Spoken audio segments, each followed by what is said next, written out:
Assalamualaikum warahmatullahi wabarakatuh. Ketemu lagi dengan saya Nining Ufi Zurenda yang merupakan salah satu pengajar di SMA Negeri Model Terpadu Bojonegoro, Kabupaten Bojonegoro, Provinsi Jawa Timur.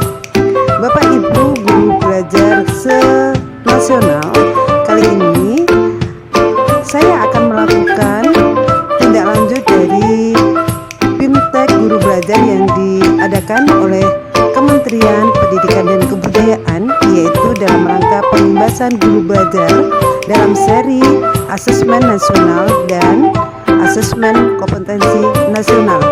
Mari kita perhatikan, kita nikmati presentasi dari saya tentang asesmen nasional dan asesmen kompetensi nasional. Selamat menikmati. Pembebasan guru belajar dalam seri asesmen nasional dan asesmen kompetensi minimum.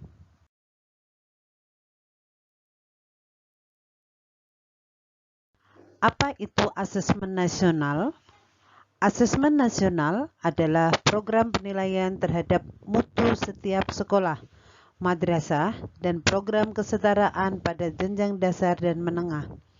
Mutu satuan pendidikan dinilai berdasarkan hasil belajar siswa yang mendasar, yang berdasarkan pada literasi, numerasi, dan karakter. Selain itu juga, asesmen nasional merupakan kualitas proses belajar dan mengajar serta iklim satuan pendidikan yang mendukung pembelajaran. Informasi-informasi tersebut diperoleh dari 3 instrumen, yaitu asesmen kompetensi minimum, survei karakter, dan survei lingkungan belajar. Asesmen kompetensi minimum yang mengukur kompetensi mendasar literasi, membaca, dan numerasi siswa. Survei karakter yang mengukur sikap, nilai keyakinan, dan kebiasaan yang mencerminkan karakter siswa.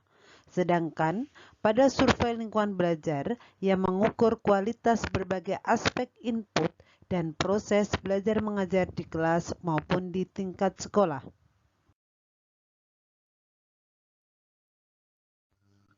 Adapun tujuan dan manfaat dari asesmen nasional. Tujuan dari asesmen nasional yaitu asesmen nasional menghasilkan informasi untuk memantau perkembangan mutu dari waktu ke waktu, kesenjangan antar bagian di dalam satuan pendidikan. Asesmen nasional bertujuan untuk menunjukkan apa yang seharusnya menjadi tujuan utama sekolah, yakni pengembangan kompetensi dan karakter siswa. Asesmen nasional juga memberikan gambaran tentang karakteristik esensial sebuah sekolah yang efektif untuk mencapai tujuan utama tersebut. Hal ini diharapkan dapat mendorong sekolah dan dinas pendidikan untuk lebih memfokuskan pada sumber daya pada perbaikan mutu pembelajaran. Adapun manfaat dari asesmen nasional adalah menjadikan potret kualitas pembelajaran di sekolah atau madrasah sebagai umpan balik peningkatan kualitas pembelajaran sekolah ataupun daerah, serta sebagai dasar untuk penyusunan program peningkatan kualitas pembelajaran sekolah atau daerah. Adapun teknik pelaksanaan asesmen nasional adalah asesmen nasional yang meliputi atau terdiri dari asesmen kompetensi minimal atau AKM. Di sini lebih menitik beratkan pada asesmen literasi membaca dan juga asesmen numerasi, di mana asesmen literasi membaca lebih memfokuskan pada bagian-bagian memahami, menggunakan, mengevaluasi, dan merefleksi. Sedangkan pada asesmen numerasi yaitu lebih dititik beratkan pada bagaimana pelajar atau siswa mampu memahami, mengaplikasikan, dan juga bernalar. Pada asesmen literasi dan numerasi tidak hanya menitik beratkan pada materi atau pada pelajaran bahasa saja ataupun pada matematika saja, tetapi dengan adanya asesmen literasi dan asesmen numerasi, peserta didik atau siswa mampu menghubungkan antara pelajaran yang satu dengan pelajaran yang lainnya. Yang kedua yaitu survei karakter. Dan yang berikutnya yaitu survei lingkungan belajar, di mana survei lingkungan belajar yaitu merupakan bagaimana proses kegiatan belajar dan mengajar pada saat di sekolah. Butir soal dalam asesmen nasional. AKM merupakan bagian dari asesmen nasional yang mencakup asesmen kompetensi mendasar, yaitu literasi membaca dan asesmen kompetensi numerasi, di mana bentuk soal yang digunakan di dalam asesmen nasional yaitu dalam bentuk soal pilihan ganda kompleks, menjodohkan, isian singkat dan uraian, di mana pada pilihan ganda siswa hanya bisa memilih satu jawaban yang benar. Pilihan ganda kompleks, siswa dapat memilih lebih dari satu jawaban benar dalam satu soal. Menjodohkan, siswa menjawab dengan cara menarik garis dari satu titik ke titik lainnya yang merupakan pasangan pertanyaan yang menjawab.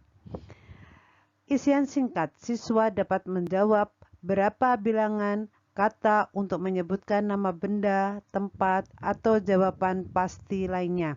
Sedangkan uraian adalah siswa mampu menjawab soal berupa kalimat untuk menjelaskan jawaban. Komponen AKM literasi membaca, di mana komponen AKM literasi membaca berisikan konten, proses kognitif, dan konteks, di mana pada konten memberikan teks informasi dan juga teks fiksi. Kemudian pada proses kognitif diharapkan siswa mampu menemukan informasi, menginterpretasi dan mengintegrasi, dan juga evaluasi serta refleksi. Sedangkan pada konteks adalah berkaitan dengan personal, sosial budaya, dan juga saintifik. Siapakah peserta dalam AKM? Peserta dalam AKM adalah seluruh satuan pendidikan, tidak semua murid. Pemilihan sampel dilakukan secara acak. Bagaimanakah kriteria peserta asesmen nasional? Kriteria peserta asesmen nasional antara lain adalah seluruh satuan pendidikan, baik itu SD, SMP, maupun SMA, SMK, dan sederajat. Tidak semua murid, tetapi hanya pengambilan secara acak dan dijadikan sebagai sampel. Pemilihan sampel secara acak diambil dari kelas 5, 8, dan 11. Setiap peserta mengerjakan tes literasi membaca, tes literasi numerasi, survei karakter, dan survei lingkungan belajar. Kapan asesmen nasional dilaksanakan? Di mana, seperti yang sudah ditayangkan pada informasi oleh Kementerian Pendidikan dan Kebudayaan, bahwasanya jadwal pelaksanaan untuk SD atau MI, di sini hari pertama tes tulis, tes literasi 75 menit, survei karakter 20 menit, hari kedua tes numerasi 75 menit dan survei lingkungan belajar 20 menit. Kemudian untuk jenjang SMP, MTS, dan juga SMA, SMK, atau MA, hari pertama tes literasi 90 menit, survei karakter 30 menit. Sedangkan pada hari kedua, tes numerasi selama 90 menit dan survei lingkungan belajar 30 menit. Inilah pengimbasan sumber belajar yang kami peroleh selama proses BIMTEK Guru Belajar selama 5 hari yang dilakukan oleh Kemendikbud. Demikian Bapak Ibu semuanya, bahwasannya hal tersebut pemaparan dari saya tentang hasil BIMTEK, asesmen nasional dan asesmen kompetensi minimum. Terima kasih, semoga bisa menjadikan tambahan ilmu untuk kita semuanya. Sekian, wassalamualaikum warahmatullahi wabarakatuh.